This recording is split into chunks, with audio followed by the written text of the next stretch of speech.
तो हेलो दोस्तों, स्वागत है आपका हमारे चैनल वन फिजिक्स में। सो फ्रेंड्स, अब तक हम लोगों ने देखा है कांस्टेंट एक्सेलरेशन पे बेस्ड बहुत सारे प्रॉब्लम जो कि आपके जेईई मेंस लेवल में एग्ज़ाम में आते हैं। ठीक है, तो आज हम लोग देखने वाले हैं उस लेवल से थोड़ा सा अप लेवल। ठीक है ना फ्रेंड्स, आज जो क्वेश्चन आपको मिलेगा थोड़ा सा अच्छे लेवल का क्वेश्चन मिलेगा। ठीक है फ्रेंड्स, तो बहुत सारे फ्रेंड्स तो ये क्वेश्चन देखकर ऐसे ही बोल रहे होंगे कि ये बहुत सा इतना ज़्यादा लंबा क्वेश्चन करा रहे हैं सर, और इस बार तो मैंने ऑप्शन भी दे। तो आइए हम लोग इस क्वेश्चन को प्रैक्टिकली देखते हैं और जो भी मैथ्स यूज हुए हैं इसमें, इस प्रॉब्लम को सॉल्व करने में, उस मैथ्स को हम लोग देखेंगे और लॉजिकल देखेंगे कि वो मैथ्स कहाँ से आया, कैसे उस चीज़ को, उस कैलकुलेशन को हम लोग कैसे यूज़ करेंगे, हर एक चीज़ को यहाँ पे देखेंगे। ठीक है ना फ्रेंड्स, तो जैसे क्वेश्चन आपका दिया हुआ है, in a car race car A takes t not time less to finish the car B. ठीक है, and passes the finishing point with a velocity v not more than the car B. ठीक है, उसके बाद दिया हुआ है friends, the car starts from rest and travels with a constant acceleration a1 and a2। ठीक है, तो हमें बताना है the ratio of v not by T not. So friends, problem में दिया हुआ है कि एक कार रेस हो रही है। ठीक है ना, एक कार रेस हो रहा है यहाँ पे, जैसे एक कार यहाँ पे है, एक कार यहाँ पे। ठीक है, ये हमारा स्टार्टिंग पॉइंट्स है। यहाँ पे मैं लिख देता हूँ स्टार्ट, यहाँ पे मैं लिखता हूँ फिनिश। ये हमारा फिनिशिंग पॉइंट है, कार रेसिंग हो रहा है यहाँ पे, दो कार का स्टार्टिंग पॉइंट ये रहा और दोनों का फिनिशिंग पॉइंट यहाँ पर है। ठीक है, तो यहाँ पे हमें बताया गया है कि जो कार ए है, ये कार ए है, ये कार बी है। कार ए जो है ये टी नॉट टाइम कम समय लेती है कार बी से, कब? फिनिशिंग पॉइंट के पास। इस पॉइंट पे जब ये कार आती है, जैसे यहाँ पे जब ये कार आ गई, तो यहाँ इस पॉइंट पे ये टी नॉट टाइम जो है कम लेती है, और ये बी कार है, बी कार से टी नॉट टाइम कम लेती है। ठीक है, और फिनिशिंग पॉइंट पे जो है ए कार जो है, ये वी नॉट वेलोसिटी ज़्यादा है किससे? तो बी से। तो यहाँ पे मैं बोल सकता हूँ कि दोनों के बीच का रिलेटिव वेलोसिटी यहाँ पे गिवन है, यानी कि इस फिनिशिंग पॉइंट पे the velocity of car with respect to car B is V naught, मैं बोल सकता हूँ यहाँ पे, है ना फ्रेंड्स। यहाँ पे एक चीज़ तो आपका गिवन है, यहाँ पे देखो गिवन क्या है, बहुत ही इंपॉर्टेंट चीज़ दिया हुआ है यहाँ पे, वी नॉट। क्या है ये? तो ये ज़्यादा वेलोसिटी से मूव कर रहा है, कौन? कार ए कार बी के रिस्पेक्ट में, और T not time come time ले रहा है। तो ये दोनों का रेशियो बता देना है कि हमारा कौन सा आंसर होगा। चलिए हम लोग देखते हैं। ये स्टार्टिंग फ्रॉम रेस्ट है, तो इसका initial velocity U A is equal to 0, ये हमारा U B is equal to कितना हो जाएगा? 0 हो जाएगा। ठीक है, और ये एक्सेलरेशन कितना है? इसका a1 है, इसका एक्सेलरेशन कितना है? a2 है। ठीक है, ओके। हमें क्या करना होगा? सबसे पहले तो इक्वेशन लिखना होगा। सिंपल इक्वेशन में क्या लिख सकता हूँ? जितने सारे डाटा हमारे पास गिवन है, तो मैं लिख सकता हूँ कि यहाँ से हो जाएगा v is equal to U plus A T, V is equal to U plus A T. यहाँ से u तो 0 है, ये हमारा परसेंट 0 है, तो v is equal to a1 t लिख सकता हूँ क्या मैं? v is equal to a1 t1, क्योंकि यहाँ पे a के लिए मैं a1 ले रहा हूँ और ये जो टाइम है इसके लिए t1 में ले रहा हूँ। इसको आप इक्वेशन 1 मान लो। ठीक है, और देख लो आप जल्दी से, ये हमारा क्या हो जाएगा? वी ए यहाँ पे है, वी बी कितना है? वी बी कितना है फ्रेंड्स? a2 t2 है। दो इक्वेशन तो हम लोग इजीली लिख सकते हैं ना फ्रेंड्स, दोनों स्टार्टिंग फ्रॉम रेस्ट है, तो फाइनल वेलोसिटी दोनों का क्या हो जाएगा? a1 into t1, a2 into t2। ठीक है, हमें क्या पता है गिवन में, और क्या पता है यहाँ पे? तो v नॉट पता है, दोनों का वेलोसिटी का डिफरेंस पता है। कहाँ पे? तो फिनिशिंग पॉइंट पे। तो आप ये ज़्यादा वेलोसिटी से मूव कर रहा है ए, तो यहाँ पे मैं लिख दिया V A minus V B is equal to V naught. Simple सा चीज़ है, दोनों का डिफरेंस कितना है? वी नॉट है। और ये चीज़ की अब इधर वाले को मैंने सबसेट कर लिया, तो कितना? a1 t1 minus a2 t2। I hope friend समझ में आ रहा होगा आपको।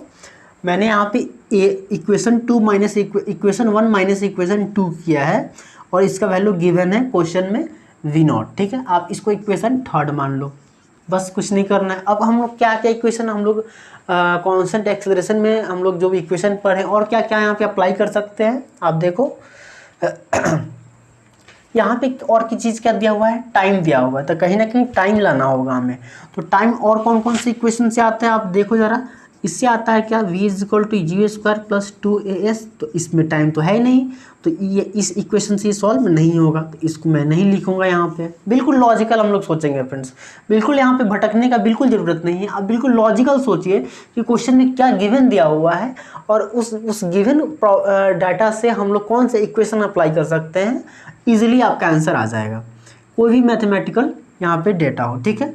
तो यहाँ पे हो जाएगा क्या, और तीसरा इक्वेशन हम लोगों ने क्या पढ़ा था, तो s is equal to U T plus half A T square पढ़ा था, ये इक्वेशन हम लोगों ने पढ़ा था, ठीक है। ठीक है, तो यहाँ पे इनिशियल वेलोसिटी जो जीरो है, ये टर्म तो जीरो हो जाएगा, ये टर्म तो जीरो हो जाएगा, तो s इज इक्वल टू मैं लिख सकता हूँ कितना, 1/2 ए टी स्क्वायर। अब दोनों का तो डिस्टेंस इक्वल है, ठीक है, कोई बात नहीं है। तो यहाँ पे मैं लिखता हूँ एस ए, और यहाँ पे मैं a1 लिखता हूँ क्योंकि a1 वेलोसिटी से मूव कर रहा है और ये t1 वेलोसिटी t1 टाइम में मूव कर रहा है। फिर यहाँ पे S B is equal to मैं लिख रहा हूँ 1/2 a2 t2 स्क्वायर। अब दोनों डिस्टेंस इक्वल है ना, आप इसको मान लो 4 बोल सकते हो, ये 5, ये दोनों इक्वल बोल सकते हैं बिकॉज ये दोनों का डिस्टेंस क्या है, इनिशियल स्टार्ट और फिनिशिंग पॉइंट दोनों का क्या है, इक्वल है।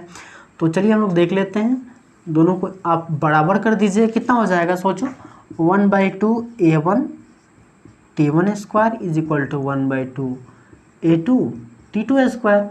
1/2 से 1/2 तो कैंसिल आउट हो जाएगा, बच क्या जाएगा आपके पास, तो a1 t1 square is equal to a2 t2 square. आप ये यहाँ पे इसको इक्वेशन 6 मान लो। आपके पास देखो जो भी हमारा रिक्वायर्ड इक्वेशन है, कौन कौन सा निकल के आ रहा है, एक तो इक्वेशन 3rd नंबर निकल के आ रहा है ना फ्रेंड्स, देखो v naught is equal to ये वाला जो हमारा पोर्शन है, ये वाला v naught is equal to ये वाला इक्वेशन, और एक ये वाला इक्वेशन, दो इक्वेशन हमारे पास निकल के आए हैं रिजल्ट के तौर पे। अब इस दोनों इक्वेशन का यूज़ करके ही हमें ये इस चीज़ का आंसर मिलेगा, ठीक है। तो चलिए हम लोग देखते हैं कैसे मिलेगा। तो यहाँ पे a1 t1 है, अब हमें क्या करना होगा, कहीं ना कहीं से t0 लाना है, यानी टाइम का डिफरेंस लाना है। तो टाइम का डिफरेंस लाने के लिए क्या करना होगा फ्रेंड्स, t1 माइनस t2 करना होगा। तो चलिए यहाँ पे मैं a1 का वैल्यू यहाँ से पुटअप कर सकता हूँ। देखिए यहाँ पे a1 इज इक्वल टू मैं लिख सकता हूँ यहाँ पे क्या, देखो a1 is equal to a2 t2 square divided by t1 square, इसको मैंने डिवाइडेड बाई में कर दिया, तो ये इसका वैल्यू यहाँ हमारा a1 का जो वैल्यू है आ गया। अब इस a1 के वैल्यू को मैंने कहाँ पे पुटअप कर दिया, इस इक्वेशन में पुटअप कर दिया। बस कुछ नहीं करना है आपको, दो इक्वेशन आपके पास है, एक इक्वेशन ये है, दूसरा इक्वेशन ये है। बस यहाँ से a1 का वैल्यू निकालिए और इस a1 के वैल्यू को इसमें पुटअप कर दो, आपका बहुत आसानी से उस चीज़ को सॉल्व कर दो, आपका आंसर एक लाइन में आ जाएगा, ठीक है। तो चलिए मैं इसी चीज़ को आगे फर्दर इंक्रीज़ करता हूँ कैलकुलेशन को। तो क्या हो जाएगा, v naught is equal to a1 है, तो a1 इज इक्वल टू मैं चलो यहाँ पर रख देता हूँ a2 t2 square divided by t1 square into t1। ये तो a1 का वैल्यू है, ये टोटल a1 इंटू में कितना हो जाएगा, t1 हो जाएगा, minus a2 t2। v naught is equal to यहाँ से कैंसिल आउट हो जाएगा क्या फ्रेंड्स, t1 से एक t1 कट जाएगा, यहाँ पे क्या बच जाएगा, तो a1 और क्या बचेगा देखो लो आप, a2 t2 divided by t1। तो यहाँ से देखो a2 है t2 है, चलो मैं लिख देता हूँ a2 t2 divided by t1 minus a2 t2। यहाँ से a2 t2 और यहाँ भी a2 t2 दोनों को मैंने कॉमन कर सकता हूँ, तो a2 t2 को मैंने कॉमन कर लिया, यहाँ पे बचा 1 माइनस t1, यहाँ पे बचा 1, बस सॉल्व हो गया ये। इस चीज़ को मैं यहाँ पे लिखता हूँ v naught is equal to a2 t2 into ये कितना हो जाएगा, आप देखो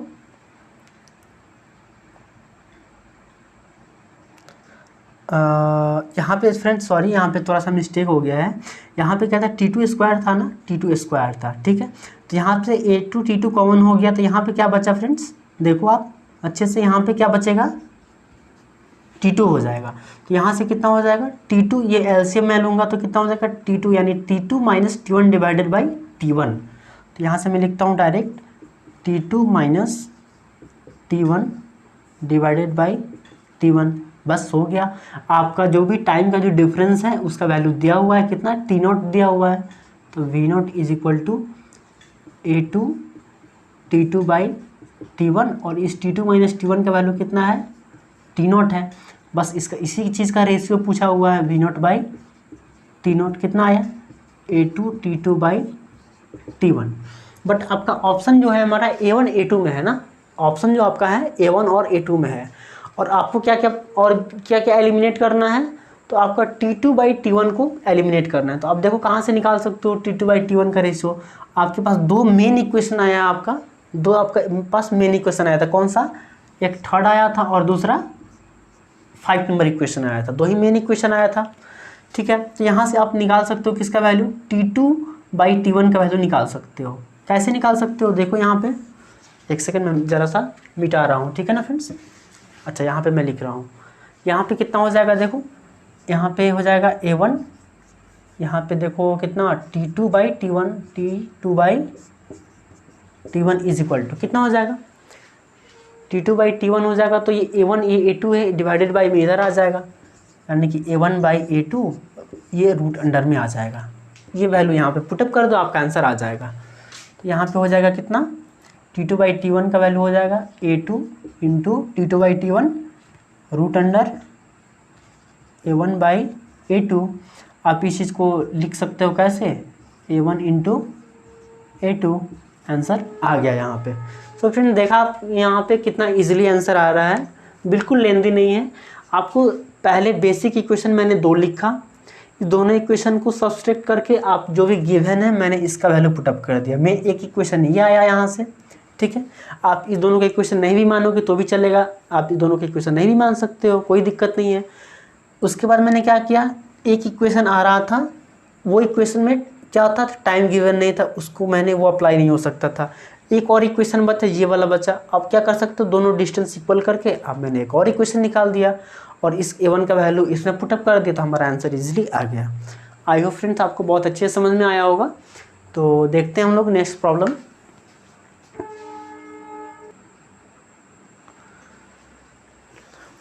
तो ओके फ्रेंड्स, आपका नेक्स्ट प्रॉब्लम है, the two particles starts moving from the same point along a same straight line. The first move with a constant velocity v and the second with a constant acceleration a। ठीक है ना friends. तो यहाँ पे आपका question में बोला गया है कि दो पार्टिकल है जो कि किसी न किसी स्ट्रेट लाइन पे मूव कर रहे हैं। जैसे ये हमारा स्ट्रेट लाइन हो गया और दो पार्टिकल है। एक पार्टिकल क्या है, वो कॉन्स्टेंट वेलोसिटी से, सपोज करो एक हमारा ये पार्टिकल हो गया, ये v वेलोसिटी से मूव कर रहा है इधर v मीटर पर सेकेंड, और दूसरा जो है हमारा क्या है, तो कांस्टेंट एक्सेलरेशन है ना, कांस्टेंट एक्सेलरेशन a से ये मूव कर रहा है स्टार्टिंग फ्रॉम रेस्ट, और दोनों जो है हमारा क्या है, तो रेस्ट से स्टार्ट कर रहे हैं। आगे क्या दिया हुआ है, during the time that elapses before the second catches the first. Second ये हमारा क्या है, ये सपोज कर लो ये हमारा A है, ये हमारा B है। तो हमें क्या बताना है, वो टाइम बताना है, the time that elapses before the second catches the first. Suppose करो ये A एक्सेलरेशन से मूव कर रहा है जीरो वेलोसिटी से, इनिशियल वेलोसिटी इसका जीरो है। यहाँ पे मैं लिख रहा हूँ u is equal to zero. यहाँ पे ये है एक कॉन्स्टेंट वेलोसिटी से ये मूव कर रहा है, तो जाहिर सी बात है ये हमारा क्या होगा, ये आगे पैदल निकल जाएगा, क्योंकि ये तो पहले t is equal to zero, ये तो रेस्ट पे था। तो उस समय में क्या होगा, ये धीरे धीरे अपनी स्पीड को बढ़ाएगा, धीरे धीरे बढ़ाएगा, ठीक है, और बाद में इतना तेज़ बढ़ा लेगा कि इससे आगे ये निकल जाएगा। तो हमें बताना क्या है, कैच करने से पहले the time elapses before the second catches the first, यानी कि सेकेंड जो है इसको फर्स्ट वाले को कैच करने से पहले greatest distance between the particles, यानी दोनों के बीच का जो ग्रेटेस्ट डिस्टेंस है वो हमको बताना है। सो फ्रेंड्स, इसमें क्वेश्चन में यही पूछा जा रहा है कि आप सपोज कर लो, आपको समझ में क्वेश्चन नहीं आया होगा, मैं फिर से समझा दूं आपको। क्वेश्चन में ये पूछा जा रहा है, आप सपोज करो ये बॉडी मूव कर रही है, तो स्टार्टिंग में तो ये जीरो होगा, ये एक कॉन्स्टेंट वेलोसिटी से ऐसे मूव कर रहा है। तो स्टार्टिंग में अगर आप इस पे बैठे रहोगे, सपोज करो आप इस पे बैठ करके देख रहे हो, तो आपको क्या लगेगा, ये बॉडी बहुत तेज़ी से पीछे जा रहा है, आपको लगेगा ना ये बहुत तो धीरे है, बहुत स्लो जा रहा होगा, ये पीछे धीरे धीरे पीछे जा रहा होगा। लेकिन जैसे ही चूँकि इसका एक्सेलरेशन है, ये एक्सेलरेटेड बॉडी है, धीरे धीरे ये अपनी स्पीड को इंक्रीज़ करेगा, इंक्रीज़ करते करते इस वेलोसिटी के इक्वल लाएगा। तो जैसे ही ये इसका वेलोसिटी इसके वेलोसिटी के इक्वल होगा, उस समय क्या होगा, दोनों के बीच का जो होगा हमारा, वो हमारा ग्रेटेस्ट डिस्टेंस होगा, ठीक है ना। क्योंकि उस समय के बाद जैसे ही इसका वेलोसिटी इसके वेलोसिटी से ज़्यादा होगा, तो हमारा दोनों के बीच का डिस्टेंस घटने लगेगा। सपोज करो आप ऐसे मूव कर रहा है कोई बॉडी, ये बहुत तेज़ी से मूव कर रहा है और ये धीरे धीरे बाद में ये इंक्रीज़ करने लगेगा। तो जैसे इसका वेलोसिटी इसके वेलोसिटी से ये ज़्यादा होगा, तो क्या होगा, वो हमारा डिस्टेंस वो कम होने लगेगा। तो जब भी आपको ग्रेटेस्ट डिस्टेंस या फिर शॉर्टेस्ट डिस्टेंस, है ना, इस टाइप का प्रॉब्लम मिल जाए, तो आप बिल्कुल समझ लेना ये हमारा मैक्सिमा मिनिमा का ये हमारा कंसेप्ट है, ठीक है ना फ्रेंड्स। अब ये मैक्सिमा मिनिमा क्या होता है, ये तो मैथमेटिकल टर्म है सर। तो ये क्या होगा, ये मैक्सिमा मिनिमा क्या होता है कि किसी न किसी पॉइंट पे उसका जो डिफरेंस होता है वो जीरो हो जाता है। जैसे इसका ग्राफ मैं आपको बता दूं जरा क्या होता है इसका ग्राफ।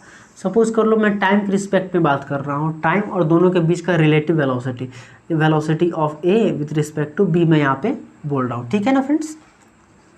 तो इसका जो ग्राफ होगा at T is equal to zero पे होगा, क्या होगा कि दोनों का जो T is equal to zero पे, तो दोनों यहीं पे रहेंगे, तो यानी कि दोनों का रिलेटिव वेलोसिटी जीरो होगा। फिर कुछ समय के बाद ये धीरे धीरे इंक्रीज होना स्टार्ट होगा, दोनों का जो वेलोसिटी का जो होगा रिलेटिव वेलोसिटी इंक्रीज होना स्टार्ट होगा। कुछ समय के बाद इसका वेलोसिटी इसके वेलोसिटी के इक्वल हो जाएगा, तो वहाँ पे रिलेटिव वेलोसिटी, जैसे मान लो ये 5 ये भी 5, तो दोनों का रिलेटिव वेलोसिटी कितना हो जाएगा, सेम हो जाएगा। दोनों का जो वेलोसिटी होगा 5 5, वो क्या होगा, दोनों का वेलोसिटी हमारा सेम हो जाएगा। तो ये आगे जा करके ये हमारा क्या होगा, ये कांस्टेंट हो जाएगा। जैसे एक पीक पॉइंट आएगा, फिर पीक पॉइंट के बाद दोनों के बीच का जो रिलेटिव डिस्टेंस है वो क्या होगा, घटना स्टार्ट हो जाएगा। आई होप समझ में आया होगा फ्रेंड्स आपको। तो हमें इस पॉइंट को बताना है ना फ्रेंड्स, हमें क्या बताना है, यहाँ पे वेलोसिटी बोल सकते हो या फिर दोनों के बीच का डिस्टेंस बोल सकते हो, simple distance from A to B. पहले तो क्या होगा, पहले ये दोनों के बीच का डिस्टेंस धीरे धीरे क्या होगा, इंक्रीज होगा। पहले स्टार्टिंग में दोनों के बीच का डिस्टेंस धीरे धीरे इंक्रीज होगा, फिर इसका वेलोसिटी इसके इक्वल होने के बाद क्या होगा, एक ये रुक जाएगा, वो पीक पॉइंट होगा। उसके बाद क्या होगा, धीरे धीरे घटना स्टार्ट हो जाएगा। तो इस चीज़ को हम लोग बोलते हैं स्लोप। क्या बोलते हैं, ये जो हमारा ये एंगल बना रहा है ये स्लोप होगा। और स्लोप को हम लोग लिखते हैं क्या, टैन थीटा। यहाँ पे एंगल होगा, जो भी टैन थीटा होगा वो हमारा स्लोप होता है। तो टैन थीटा, जब सपोज करो यहाँ का स्लोप क्या होगा, यहाँ का स्लोप तो ऐसे होगा, तो इस एक्सिस के साथ कितना एंगल बनाएगा, तो जीरो एंगल बनाएगा, ठीक है ना फ्रेंड्स। और स्लोप को ही हम लोग लिखते हैं क्या, dy बाई डी एक्स, और इसी को लिखते हैं क्या, टैन थीटा, ठीक है। और मैक्सिमम और मिनिमम पॉइंट के लिए क्या होता है कि थीटा का वैल्यू होता है 0, तो ये हो जाएगा कितना, टैन 0 का वैल्यू कितना, 0। इसलिए हम लोग क्या करते हैं, dy by D X is equal to 0 लिखते हैं। आई होप आपको बहुत अच्छे से समझ में आया होगा ये मैथमेटिक्स, ठीक है ना फ्रेंड्स। जब भी ग्रेटेस्ट डिस्टेंस या फिर शॉर्टेस्ट डिस्टेंस इस तरह के कभी भी प्रॉब्लम आएंगे, तो आपको समझना है मैक्सिमा मिनिमा का कंसेप्ट है, और कुछ ना कुछ वो डिफ्रेंशिएट करके हमें 0 के इक्वल करना होता है। तो आइए यहाँ पे हम लोग देखते हैं क्या कर पाएंगे। सबसे पहले दोनों का बीच का रिलेटिव डिस्टेंस हमको देखना होगा, तो चलिए देखते हैं यहाँ पे। फॉर पार्टिकल ए के लिए हम लोग बात करते हैं। इसका क्या होगा, इनिशियल वेलोसिटी कितना होगा, 0 होगा, ठीक है, बहुत अच्छा। इसका एक्सेलरेशन कितना होगा, तो ए हो जाएगा, ठीक है ना फ्रेंड्स, एक्सेलरेशन ए हो जाएगा, ओके। फिर और देखता है क्या हो जाएगा, ये फॉर पार्टिकल बी के लिए, फॉर पार्टिकल बी के लिए क्या हो जाएगा, इसका इनिशियल वेलोसिटी और is equal to final velocity कितना होगा, तो वी होगा, V metre per second. Acceleration कितना होगा, तो 0 मीटर पर सेकेंड स्क्वायर हो जाएगा, है ना फ्रेंड्स। ये कंडीशन हमारा ऐसा होगा। तो दोनों के बीच का हम लोग यदि रिलेटिव डिस्टेंस देखेंगे तो वो क्या हो जाएगा, चलो देखते हैं रिलेटिव डिस्टेंस क्या हो जाएगा। तो इसका जो हमारा होगा डिस्प्लेसमेंट टी टाइम में कितना होगा, तो चलो ठीक है हम लोग देखते हैं, रिलेटिव देखते हैं। रिलेटिव के लिए क्या हो जाएगा, तो चलो यहाँ पे वेलोसिटी ऑफ, यहाँ पे मैं लिखता हूँ velocity of A with respect to B, यानी कि मैं इस पे बैठ करके देख रहा हूँ इसका वेलोसिटी, तो कितना हो जाएगा आप सोचो, U A minus U B. Friends आप कभी भी रिलेटिव वेलोसिटी के प्रॉब्लम को सॉल्व करने के लिए बिल्कुल यही मेथड आप अप्लाई करो, बिल्कुल कहीं पे भी एरर होने का बिल्कुल चांस नहीं होगा आपका। सबसे पहले एक पार्टिकल के लिए अलग डिसाइड करो, फिर दूसरे पार्टिकल के लिए अलग डिसाइड करो, ठीक है। फिर दोनों के बीच का हम लोग रिलेटिव एक एक करके निकाल लेंगे और उससे एक इक्वेशन हम लोग सॉल्व कर लेंगे। तो यहाँ पे कितना हो जाएगा, यू ए का वैल्यू कितना है, यू ए देखिए यू ए कितना है, 0 है, तो 0 हो जाएगा। माइनस यू बी कितना है, पार्टिकल बी, ये पार्टिकल बी, हाँ ये पार्टिकल बी होगा फ्रेंड्स। पार्टिकल बी कितना है, तो वी वेलोसिटी से मूव कर रहा है, ये कितना हो जाएगा, v minus v metre per second. तो velocity of A with respect to B कितना हो जाएगा, minus v metre per second, ठीक है। अब देखते हैं एक्सेलरेशन। तो acceleration of A with respect to B कितना हो जाएगा, acceleration of A minus acceleration of B. Acceleration of A कितना है फ्रेंड्स, ए है, ठीक है, बहुत अच्छा। एक्सेलरेशन ऑफ बी कितना है, तो 0 है।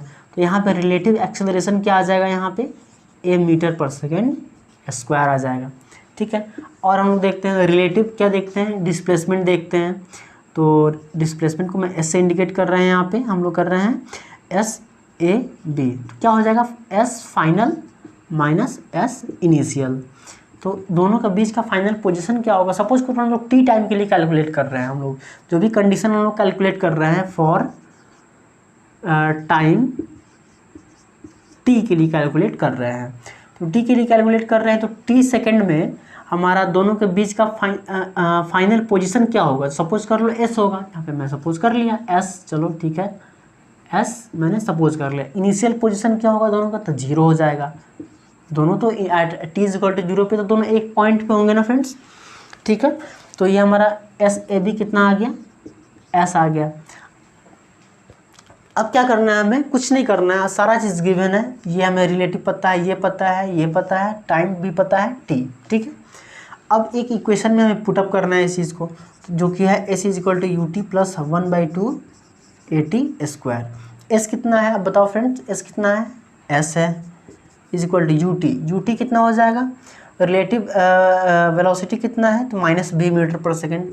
तो माइनस ये हो जाएगा, माइनस बी हो जाएगा, माइनस बी टी प्लस कितना हो जाएगा, 1/2 ए, यहाँ पे टाइम एक्स ए कितना है, ए है, और यहाँ पे टाइम कितना हो जाएगा, टी स्क्वायर हो जाएगा, ठीक है ना फ्रेंड्स। ओके, तो अब हमें क्या करना होगा, हमें बताना होगा कि इस समय जब ये ग्रेटेस्ट डिस्टेंस पे होगा, उस समय दोनों के बीच का जो रिलेटिव वेलोसिटी होगा वो कितना होगा, तो रिलेटिव वेलोसिटी 0 होगा। जैसे ये तो स्लो चल रहा है, ये फास्ट चल रहा है, तो दोनों एक दूसरे के दूर जाएंगे। ये एक दूसरे के साथ साथ तभी चलेंगे जब दोनों का जो वेलोसिटी होगा वो क्या होगा, बिल्कुल सेम होगा। और जैसे ही ये तेज जाएगा तो ये डिस्टेंस घटना स्टार्ट हो जाएगा। तो रिलेटिव वेलोसिटी 0 होगा तभी ये क्या होगा, ग्रेटेस्ट डिस्टेंस होगा। चलिए यहाँ पे देख लो, आप इसका सबसे पहले वेलोसिटी निकाल लो, यानी कि D S by D T कितना हो जाएगा फ्रेंड्स। तो आप इस चीज़ को डिफ्रेंशिएट कर दो, कितना हो जाएगा, माइनस भी प्लस ये कितना हो जाएगा, तो 1/2 ए, और ये हो जाएगा 2 टी हो जाएगा, 2 से 2 कैंसिल आउट हो जाएगा। यहाँ पे मैं लिखता हूँ क्या, तो ये वेलोसिटी किसका है, तो रिलेटिव वेलोसिटी है, V A B is equal to minus B, ये हो जाएगा प्लस ए टी हो जाएगा, ठीक है ना फ्रेंड्स। और ये इसका वैल्यू क्या होगा, 0 के इक्वल होगा, कब, जब ये डिस्टेंस ग्रेटेस्ट होगा। तो यहाँ से हमारा टाइम जो निकल करके आ रहा है, v is equal to v divided by A आ रहा है। ये जो टाइम आ रहा है ये आप इधर करोगे तो v आ जाएगा, v डिवाइडेड बाई ए आ रहा है, ओके ना फ्रेंड्स। अब इस टाइम को हम लोग क्या करना होगा, इस टाइम पे क्या होगा, डिस्टेंस ग्रेटेस्ट होगा। तो बस इस टाइम को आप इस इक्वेशन में पुटअप कर दीजिए, हमारा आंसर आ जाएगा ये वाले इक्वेशन में। तो चलते हैं हम लोग पुटअप करते हैं, क्या हो जाएगा। तो यहाँ पे पुटअप कर लेते हैं हम लोग, तो minus B S is equal to minus भी,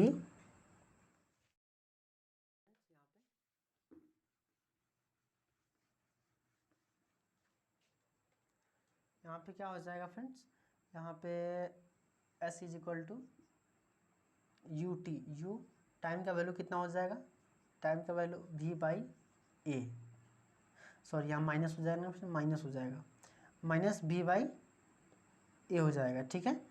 फिर यहाँ पे प्लस 1/2 a और t के जगह क्या हो जाएगा फ्रेंड्स, b² हो जाएगा। एक a से एक a कट जाएगा, यहाँ पे s इज इक्वल टू कितना है, माइनस v²